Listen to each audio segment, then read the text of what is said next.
1998 সালের এক নির্জন গ্রাম। দরিদ্র কাঠুরে রমিজ আর তার স্ত্রী আম্বিয়া সেই গ্রামে থাকতো।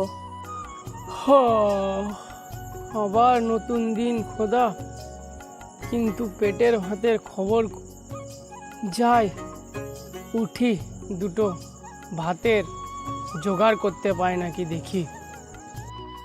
ভাত না থাকলেও মনটা রাখো পরিষ্কার রমিজ। খালি পেটে ওপরওয়ালা বেশি কথা শোনে, তুমি কি জানো? বুঝলে আম্বিয়া, তুমি না থাকলে আমি মাটিতেই মিশে যেতাম গো। তুমি যে আমার জীবনে আছো, কি যে আমার সৌভাগ্য।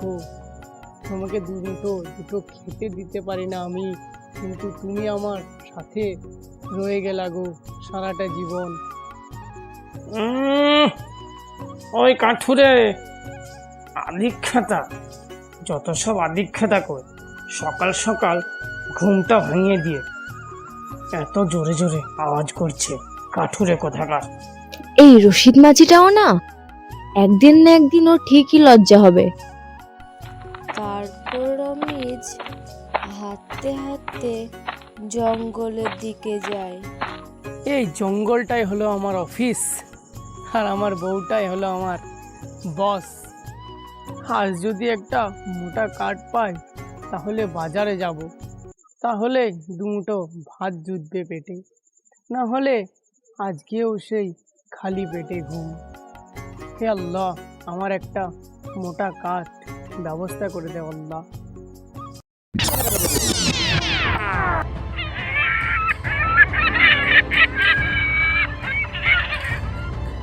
হ্যাঁ, এটা কিসের আওয়াজ? কে কাঁদছে? সে দেখতে পায় একটা পাথরের পাশে রক্তাক্ত পাখি। রমিজ দৌড়ে ওই পাখিটার কাছে যায়। হায় রে, কার এত পাষাণ মন? এই পাখিটাকে কে এমন আঘাত করেছে? কে সেই বদমাস? তোর কিছু হবে না, আমি আছি, আমি তোর জন্য এসেছি আজকে, তোর কিছু হবে না। আমিনা দেখে রমিজের হাতে একটা রক্তাক্ত পাখি। এই পাখিরে তুমি কোথায় পাইলে? এ তো রক্তে পুরো ভিজে আছে গো। জঙ্গলের ভেতরে কাজ ছিল, কেউ খুব খারাপভাবে আঘাত করেছে, তাই আমি ডেকে তুলে আনলাম। তারপর আমিনা ভাতের দুটো ভাঙা চাল পাখিটারে খেতে দেয়। না খেলেই তো মরে যেত, আমি আর দেখতে পারতাম না, কি করব? পরের দিন রমিজ ঘুমাচ্ছে আর পাখিটা তার পাশে বসে আছে। সারা রাত পাখিটার সেবা করলা, ওপরওয়ালা নিশ্চয় দেখছে। এটা কি আম্বিয়া, তুমি দেখো তো। আমিনা রমিজের চিৎকার শুনে ঘরে আসে। সে চমকে ওঠে। হায় আল্লাহ, এটা তো খাঁটি সোনা যা পাখিটা দিচ্ছে। এটা কি করে সম্ভব?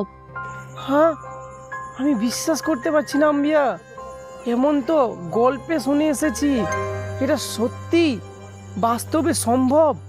আমি বিশ্বাস করতে পারছি না আম্বিয়া।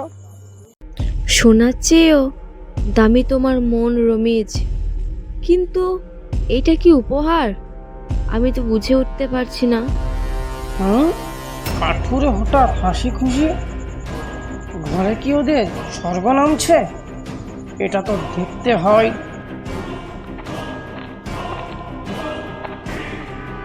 এই ময়না, দেখছিস না ওই পাখিটার এত চকচকে পাখনা কেন?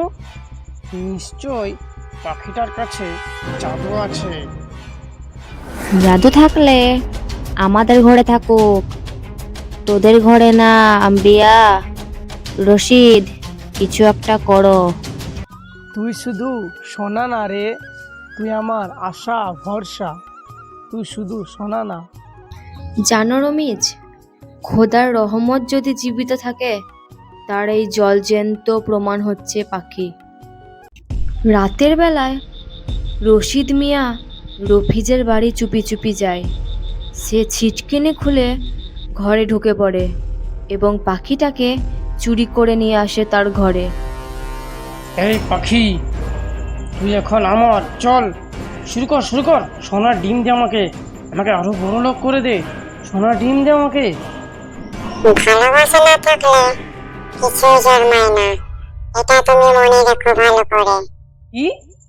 তুই সামান্য পাখি হয়ে কি বললি? আমি তোকে কিনেছি না চুরি করেছি, না তোকে অন্য জায়গা থেকে হাঁপিয়ে এনেছি, সেটা তোকে বলতে হবে? তুই শুধু ডিম দে আমাকে। একদিন পাখিটি উড়ে রমিজের বাড়ির দিকে চলে যায় এবং সবাই দেখে। আমি কি করলাম খোদা? সবাই আমাকে মাফ করো খোদা, আমাকে মাফ করুন। তুই ফিরে এসেছিস?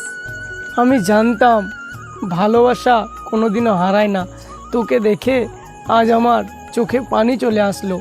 তুই ফিরে এসেছিস রে, তুই ফিরে এসেছিস। এইবার আর কোনো ডিম চাই না, শুধু তুই থাক রে, এইটুকু চাওয়া আমাদের, শুধু তুই থেকে যা আমাদের কাছে। যারা সত্যিকারে ভালোবাসে তারাই সবচেয়ে ধনী।